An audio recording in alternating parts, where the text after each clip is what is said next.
친구들 만나서 반갑습니다.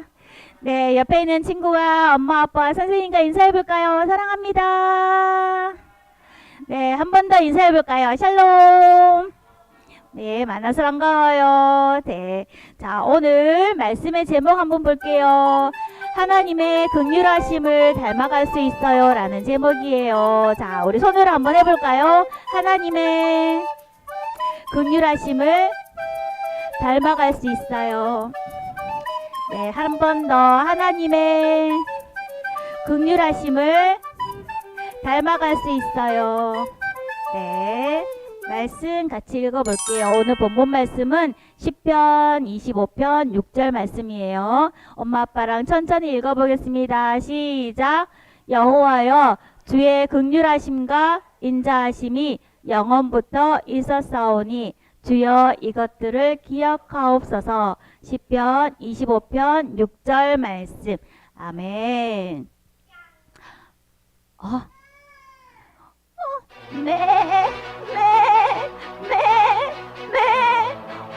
친구들, 양들이 무서워 떨고 있어요. 엉엉 울고 있어요. 너무너무 슬퍼하고 있어요. 어떡해요? 양들을 돌볼 사람이 없어요. 목자가 없어요. 어떡해요? 늑대가 나타났어요. 어떡하죠? 양들이 목자가 없으니까 배가 고파요. 배고파. 꼬르륵. 늑대가 나타났는데 늑대를 쫓아줄 목자가 없어요. 또 양들을 지켜줄 목자가 없으니까 치료를 하지 못해요. 어떡하죠? 그래서 양들은 너무너무 슬퍼요. 우리 친구들, 양들을 보니까 어때요? 불쌍해요. 맞아요. 불쌍한 마음이 들어요. 이렇게 불쌍한 마음이 드는 것을 우리가 긍휼이라고 해요. 우리 친구들 따라서 해볼까요? 긍휼. 맞아요. 목자가 없는 양들처럼 힘든 상황에 있는 사람들을 불쌍히 여기는 분이 계세요. 오늘 그분을 만나러 가볼 텐데요. 긍휼의 성품을 배우러 성품 여행 출발해 볼게요. 이분은 누구시죠? 예수님. 맞아요. 예수님은 저와 우리 친구들 여러분들을 위해서 이 땅에 오신 하나님의 아들, 우리의 구원자시죠. 맞아요. 예수님은요, 여러 도시를 다니면서 여러 마을을 다니면서 무엇을 하셨을까요? 천국 복음을 전하셨어요. 회개하라, 천국이 가까이 왔다. 천국 복음을 전파하셨어요. 어떤 사람이 예수님 앞으로 몰려들었을까요? 아야야, 저는 몹쓸병에 걸렸어요. 저는 배가 너무 고파요. 먹을 것이 없어요. 저에게 먹을 것을 좀 주세요. 저는요, 이제 너무 지쳤어요. 살 소망이 없어요. 이제 저 너무너무 지쳤어요. 이제 죽고 싶어요. 이스라엘 백성들은요, 너무 지치고 너무너무 힘들었어요. 이들을 이끄는 지도자들도 그들을 돕기는커녕 오히려 더더 힘들게 했어요. 이스라엘 백성들은 몸도 마음도 너무너무 지쳤어요. 병에 걸려도 치료받지 못한 채 하루하루 살아갔어요. 예수님은 이들을 보시며 백성들이 참 불쌍하구나. 병에 걸려 아픈 사람들을 보면서 고생하며 지친 사람들을 보시며 불쌍히 여기셨어요. 목자가 없는 양들처럼 고생하고 있구나. 예수님은요, 이스라엘 백성들의 모습을 보시며 목자 없는 양처럼 불쌍히 여기셨어요. 예수님은 이들이 고통당하는 이유가 바로 죄 때문이라고 생각하고 아셨어요. 그래서 이들이 죄에서 구원받기 위해서는 진짜 복음이 필요하다는 것도 알고 계셨어요. 그래서 이 복음을 전하기를 원하셨어요. 그래서 누구에게 부탁하셨을까요? 바로 제자들에게 부탁하셨어요. 제자들에게 말씀하시기를 주인에게 추수할 일꾼을 달라고 기도해야 한단다 라고 말씀하셨어요. 하나님께서 하나님께 복음을 전하는 일꾼을 보내달라고 너희가 기도해야 한단다 라고 말씀하셨어요. 친구들, 예수님은 이렇게 아프고 배고프고 힘든 사람들을 보시며 그냥 지나치셨나요? 아니에요. 불쌍히 여기셨어요. 직접 찾아다니면서 고쳐주시고 먹을 것도 먹여주시고 또 위로해주시고 도와주셨어요. 그리고 이들에게 복음을 전할 일꾼들을 보내달라고 기도하라고 하셨어요. 예수님은 이렇게 그들을 불쌍히 여기셨어요. 이런 마음을 긍휼이라고 해요. 우리 친구들 한 번 더 따라해 볼까요? 긍휼. 맞아요. 긍휼은 어려움에 처하거나 고난당하는 사람들을 불쌍히 여기고 동정하는 마음이에요. 그런데 반대로 또 어떤 사람들이 있을까요? 이 사람들 한번 볼까요? 양을 불쌍히 여기기는커녕 더 괴롭히는 못된 목자들도 있었어요. 바로 싹굼 목자라고 해요. 이들은요, 이스라엘 백성들이 괴롭고 힘든 것을 알고 있어요. 그렇지만 더 크고 무겁고 율법의 무거운 짐을 지게 했어요. 더 힘들게. 이것도 해야 돼. 저것도 해야 돼. 이렇게 해야 돼. 이렇게 율법의 짐을 지게 했어요. 이스라엘 백성들은 불쌍히 여기지 않고 더 힘들게 오히려 괴롭히고 잔인하게 대했어요.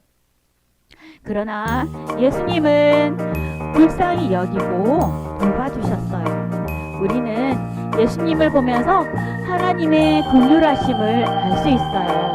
하나님이 우리를 향한 그 긍휼하심을 예수님을 통해 알 수 있는데요. 하나님은 우리도 예수님의 긍휼한 마음을 담기를 원하세요. 하나님의 긍휼하심을 닮으려면 우리가 어떻게 해야 할까요?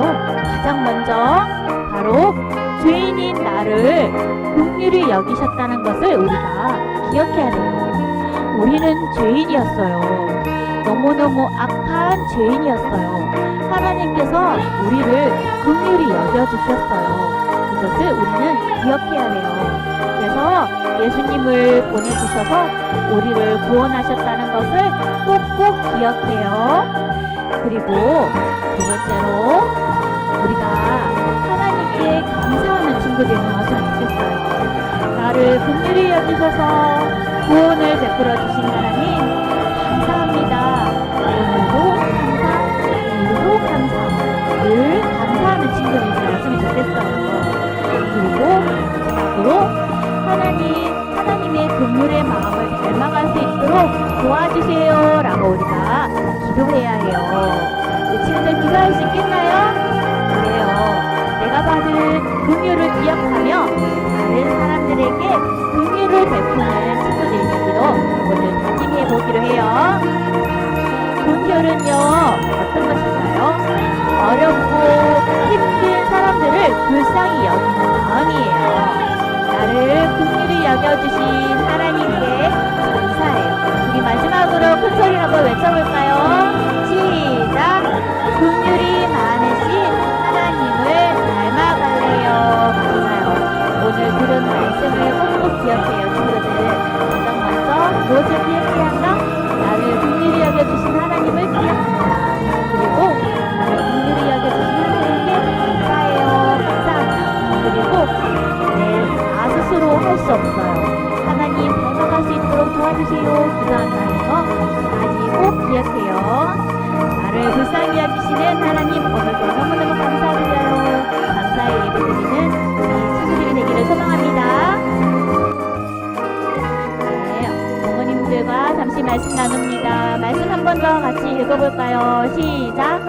여호와여 주의 긍휼하심과 인자하심이 영원부터 있었사오니 주여 이것들을 기억하옵소서.